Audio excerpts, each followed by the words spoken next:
Assalamualaikum warahmatullahi wabarakatuh. Salam sejahtera untuk kita semua. Perkenalkan, nama saya Niwayan Martianti dari kelas F Akuntansi. Pada video kali ini saya akan menjelaskan mengenai laporan keuangan guna memenuhi tugas sebagai nilai UTS UAS dengan mata kuliah Akuntansi Keuangan Menengah. Pertama, pengertian laporan keuangan. Laporan keuangan adalah sebuah dokumen atau catatan tertulis yang menyampaikan aktivitas atau kegiatan bisnis dan kinerja keuangan dalam suatu perusahaan. Laporan keuangan ini sering diaudit oleh lembaga pemerintah, akuntan, firma, dan lain-lain untuk memastikan keakuratan, tujuan pajak, dan pembiayaan atau investasi. Laporan keuangan ini dibuat dalam periode tertentu seperti 3 bulan, seperti setiap bulan, 3 bulan sekali, atau setahun sekali. Kegiatan pencatatan ini sangat penting supaya perusahaan dapat mengetahui kondisi finansial secara keseluruhan. Dengan begitu, pemangku kepentingan dan akuntan perusahaan dapat melakukan evaluasi dan mencari solusi untuk mencegah hal-hal yang tidak terduga di masa depan. Tujuan dan fungsi dari keberadaan laporan keuangan ini sendiri adalah untuk mengetahui bagaimana kondisi keuangan perusahaan secara keseluruhan dalam periode tertentu, di mana hasil dari laporan ini akan digunakan oleh pengguna informasi laporan ini, juga semua stakeholder yang berkepentingan dengan laporan ini. Hasilnya bisa digunakan untuk evaluasi atau melakukan beberapa hal pencegahan jika ternyata kondisi keuangan perusahaan sedang bermasalah atau memerlukan suatu tindakan. Adapun pihak-pihak berkepentingan yang sering menggunakan laporan ini seperti investor, kreditor, pemerintah, bahkan sampai masyarakat umum tertentu. Selain tujuan tersebut, adapun fungsi lain dari laporan keuangan adalah yang pertama untuk evaluasi kondisi perkembangan bisnis dan usaha. Untuk melakukan evaluasi perkembangan bisnis dan usaha, tentu harus ada data acuan yang digunakan. Salah satu yang bisa digunakan adalah bentuk laporan yang di dalamnya berisi informasi keuangan perusahaan ini. Dengan menggunakan data informasi keuangan perusahaan pada periode tertentu, akan terlihat kondisi perusahaan sebenarnya. Misalnya dalam laporan laba rugi perusahaan jasa akan terlihat apakah kondisi perusahaan sedang untung atau rugi. Yang kedua, untuk menilai kondisi bisnis, apakah sedang perlu modal tambahan. Setelah diketahui kondisi usaha sedang atau rugi atau untung, dapat diputuskan apakah perlu ditambah modal pada perusahaan tersebut. Misalnya dengan mengetahui kondisi usaha atau bisnis dari bentuk laporan keuangan, bisa diputuskan apakah akan diberi tambahan modal untuk ekspansi bisnis atau perusahaan memerlukan modal tambahan untuk menutupi kerugian yang terjadi. Nah, yang terakhir sebagai laporan pertanggungjawaban kepada stakeholder. Laporan terkait informasi keuangan perusahaan ini biasanya juga digunakan sebagai bentuk pertanggungjawaban berbagai stakeholder. Misalnya, jika pada perusahaan tersebut investor dan pemegang saham akan menggunakan laporan ini untuk melihat kondisi perusahaan. Jika laporan ini adalah pertanggungjawaban sebuah perusahaan untuk memberi informasi kondisi perusahaan kepada stakeholder, ini juga sebagai bentuk untuk memperlihatkan kalau perusahaan tersebut adalah perusahaan kredibel yang bisa dipercaya. Selanjutnya, jenis laporan keuangan. Laporan keuangan memiliki banyak jenis yang berbeda-beda.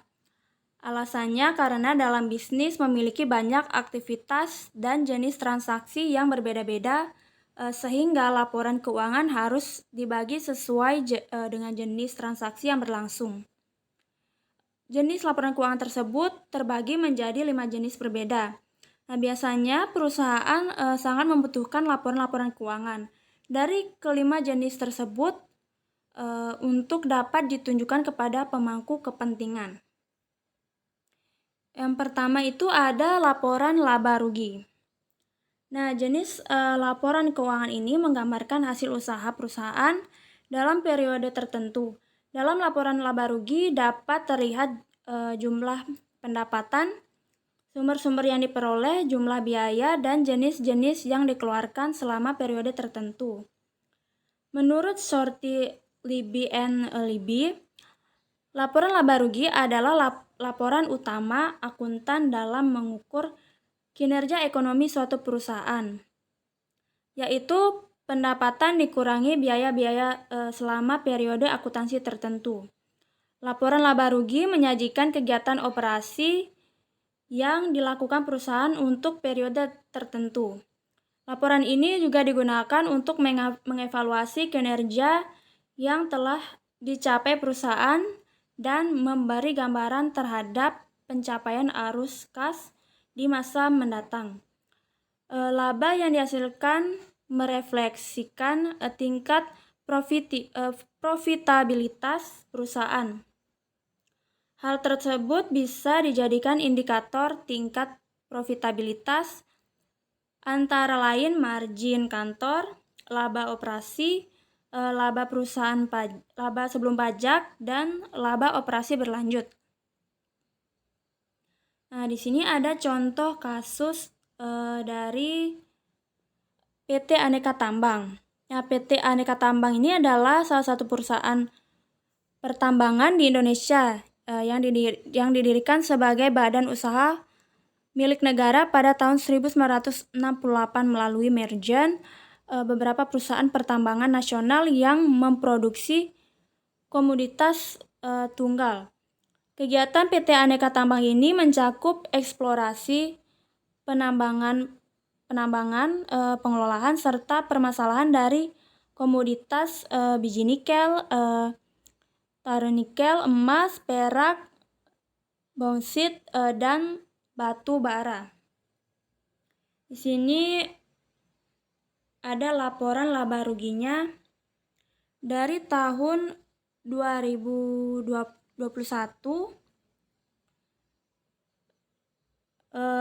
dan tahun 2020.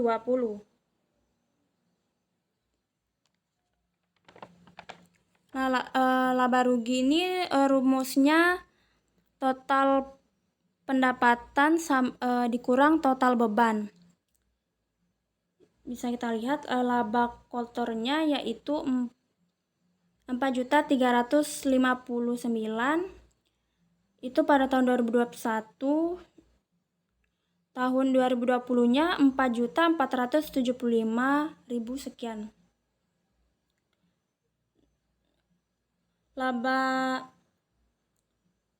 Jumlah beban usahanya tahun 2021 3.420 sekian dan 2020 2.443. Jadi keseluruhannya laba usahanya berkisar 2.738.000 pada tahun 2021 dan tahun 2020 yaitu 2.332.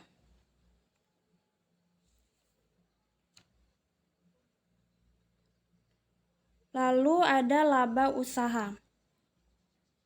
Laba usahanya ini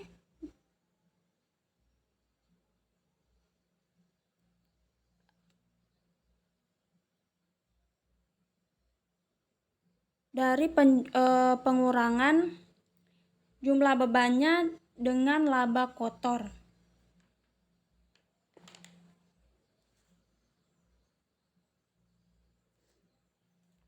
Nah, pendapatan sama dengan angka atau total dari penjualan barang atau jasa. Jadi harga pokok penjualan itu sama dengan atau HPP, sama dengan pendapatan dikurang, jadi pendapatan dikurang HPP. Jadi kita akan mendapatkan yang namanya laba kotor.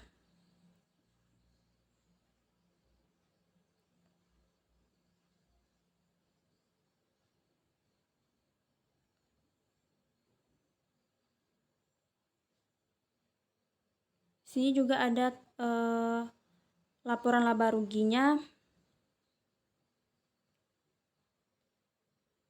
Pada tahun 2021 1.861.740, 2020 1.149.354.000. Jumlah penghasilan komprehensif tahun berjalan yang dapat didistribusikan kepada pemilik entitas induk kepentingan non-pengadali 2.199 dan 973.000. Laba bersihnya keseluruhan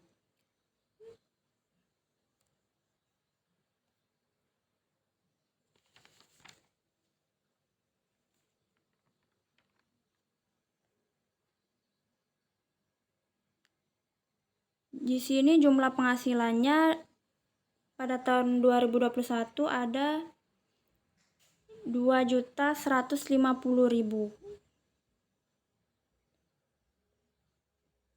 Nah, jadi biaya pemasarannya itu sama dengan laba kotor dikurangi dengan semua biaya-biaya. Ini disebut dengan laba. Sebelum bunga pajak, depresiasi, dan amortisasi, kemudian kita akan melihat depresiasi dan amortisasi ini kalau kita dikurangi akan didapatkan ekuitas laba sebelum bunga pajak, dan kalau hasilnya negatif, Anda akan mendapatkan yang namanya profit atau laba bersih. Jadi laba bersihnya ini. Selanjutnya yang kedua itu ada laporan neraca. Laporan keuangan neraca menunjukkan posisi keuangan perusahaan pada tanggal tertentu. Posisi keuangan tersebut maksudnya adalah posisi jumlah dan jenis aktivitas atau harta dan pasifa atau kewajiban ekuitas perusahaan. Menurut Smith dan Skousen, neraca adalah laporan pada suatu saat tertentu mengenai sumber daya perusahaan atau aktiva, utang atau kewajiban, dan klaim kepemilikan terhadap sumber daya atau ekuitas pemilik. Neraca dapat disusun dalam dua bentuk, yaitu T-form dan L-form. Dalam bentuk T-form, semua data perusahaan ditempatkan pada sisi kiri neraca dengan judul aktiva atau aset, sedangkan utang dan modal berada pada sisi kanan dengan judul pasifa. Dalam bentuk L-form, semua harta perusahaan ditempatkan pada bagian atas neraca dan utang atau modal dan ditempatkan pada bagian bawah neraca. Data yang terdapat dalam neraca bermanfaat untuk menyediakan basis data finansial untuk menghitung tingkat pengembalikan perusahaan, mengevaluasi struktur permodalan yang dimiliki perusahaan, yaitu menilai likuiditas, solvabilitas, serta fleksibilitas keuangan perusahaan. Nah, berikut contohnya.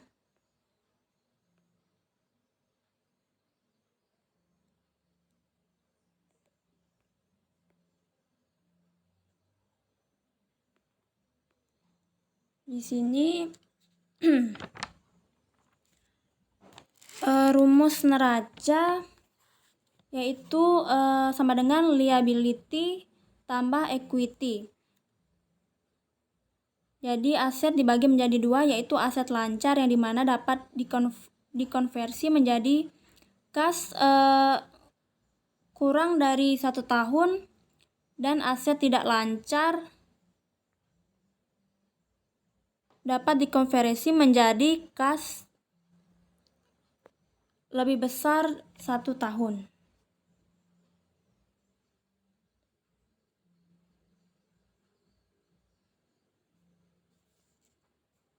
Di sini jumlah aset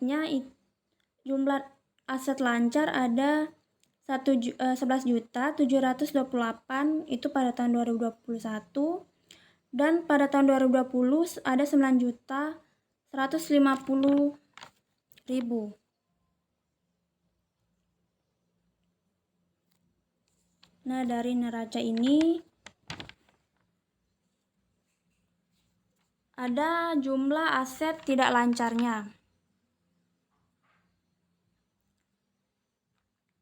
Jumlah aset tidak lancar pada tahun 2021 senilai 21.138.000, dan pada tahun 2020 22.579.000. Dari jumlah aset lancar dan jumlah aset tidak lancarnya itu dijumlahkan sehingga jumlah aset keseluruhan pada tahun 2021 32.916.154, dan pada tahun 2020 21.723.512 rupiah. Ini juga ada jumlah liabilitas jangka pendek dan jumlah liabilitas jangka panjang.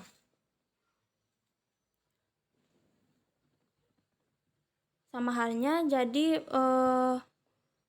jumlah liabilitas jangka pendeknya itu ditambah dengan liabilitas jangka panjang sehingga jumlah liabilitas keseluruhannya menjadi 12.079.000 pada tahun 2021, dan tahun 2020 menjadi 12.690.000.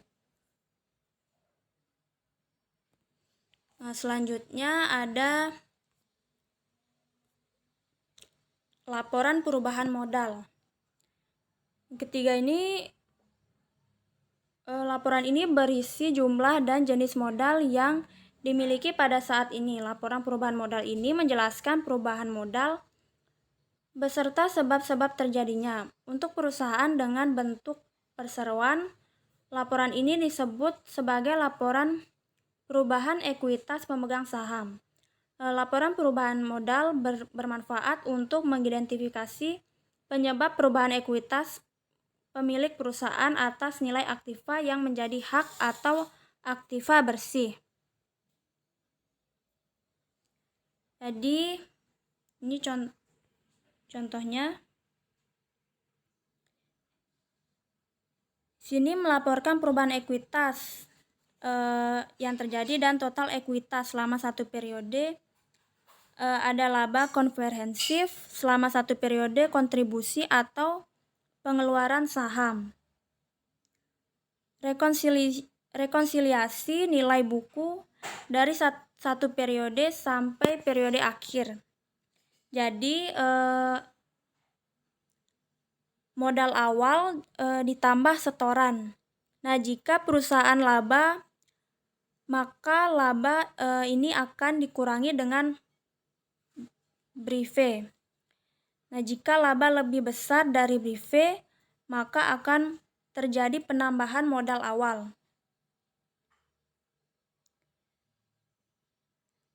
Sedangkan jika perusahaan rugi, maka rugi bersih ditambah dengan brive. Selanjutnya ada laporan arus kas. Nah, jenis ini menunjukkan arus kas yang masuk dan arus kas keluar perusahaan. Arus kas masuk berupa pendapatan atau pinjaman dari pihak lain, sementara arus kas keluar merupakan biaya-biaya yang telah dikeluarkan oleh perusahaan dalam periode tertentu. Laporan arus kas juga sering disebut laporan sumber dan penggunaan dana. Menurut Warren, laporan arus kas adalah suatu ringkasan mengenai penerimaan dan pembayaran kas dari suatu perusahaan dalam jangka waktu tertentu. Dalam penyajiannya, laporan arus kas dibagi dalam 3 kelompok, yaitu aktivitas operasional atau operating, yang meliputi seluruh kegiatan dan transaksi yang tidak termasuk dalam kegiatan investor maupun pembiayaan perusahaan. Arus kas yang berasal dari kegiatan operasional meliputi arus kas dari kegiatan produksi, diproduksi, dan penyediaan jasa. Aktivitas investasi atau investing itu meliputi pembelian dan penagihan piutang, pengembalian persediaan barang dagang, pembayaran pinjaman, pengadaan serta penjualan ekuitas dan harta kekayaan perusahaan, dan sebagainya. Aktivitas pendanaan atau pembiayaan atau yang disebut juga financing, yaitu meliputi perolehan sumber daya dari para pemilik dan pemberian hasil dari investasi yang telah dilakukan, pinjaman, serta pembayaran kembali oleh pemilik atau sebaliknya.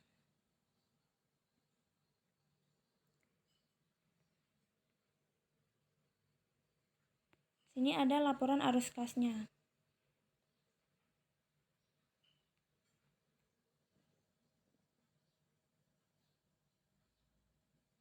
Kasnya, jika kita lihat pada tahun 2021 ini,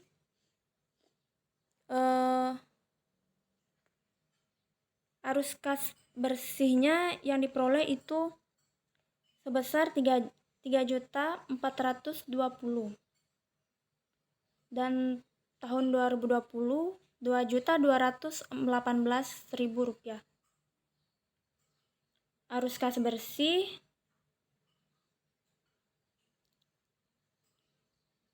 senilai 1.729.000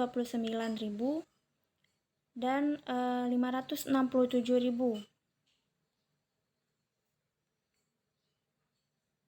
Nah, di sini sehingga ditotalkan. Jadi arus kas operasi 2020 secara keseluruhan pada tahun 2021 itu sebesar 5.550.000 dan pada tahun 2020 sebesar 2.164.000,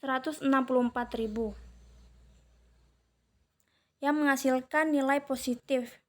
Nah, yang artinya perusahaan mampu menghasilkan laba yang cukup besar, atau FIFA. Walaupun perusahaan mengalami laba secara arus kas, perusahaan mengalami aktiva operasi yang negatif dikarenakan penerimaan kas pelanggan lebih kecil dibandingkan biaya-biaya lainnya, seperti biaya pembayaran bunga, buku keuangan, buku dan keuangan, dan pembayaran pajak penghasilan, serta arus kas.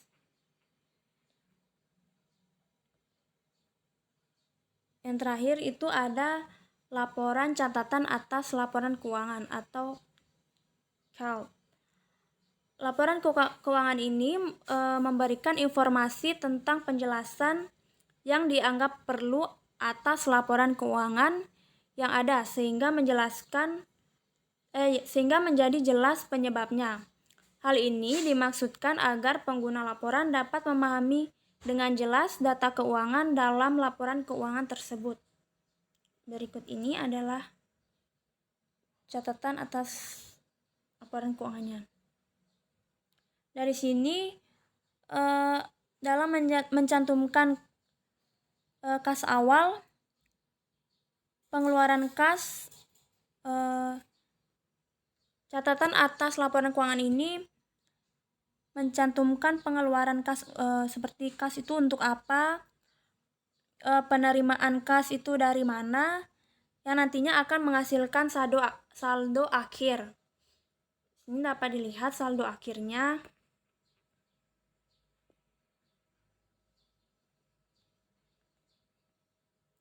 Nah, jadi fungsi dari catatan atas laporan keuangan adalah memberikan atau rincian dari pos yang disajikan dalam laporan keuangan dan informasi tentang pos yang tidak memenuhi kriteria pengakuan dalam laporan keuangan. Nah, tujuan adanya catatan atas laporan keuangan yaitu agar laporan keuangan yang dibuat oleh manajemen perusahaan dapat dipertanggungjawabkan ke pemilik perusahaan, karena tidak dapat dipisahkan dari laporan keuangan, diikuti dengan catatan atas laporan keuangan. Selain itu, laporan keuangan dan catatan atas laporan keuangan disusun sebagai laporan kepada pihak-pihak di luar perusahaan seperti investor dan juga pemerintah. Isi dari catatan atas laporan keuangan biasanya disajikan setelah neraca, laporan laba rugi, laporan perusahaan, ekuitas, dan laporan arus kas. Pada gambaran umum perusahaan, di dalamnya terdapat yang pertama informasi riwayat perusahaan, akte pendirian, aktivitas usaha, tanggal, nomor, dan jenis penawaran apabila sudah masuk di bursa penawaran umum efek. Yang terakhir itu struktur perusahaan, karyawan, direksi, dan sebagainya. Seperti ini. Nah, itulah penjelasan saya mengenai laporan keuangan. Jika ada kesalahan kata, saya mohon maaf, dan saya akhiri dengan wassalamualaikum warahmatullahi wabarakatuh.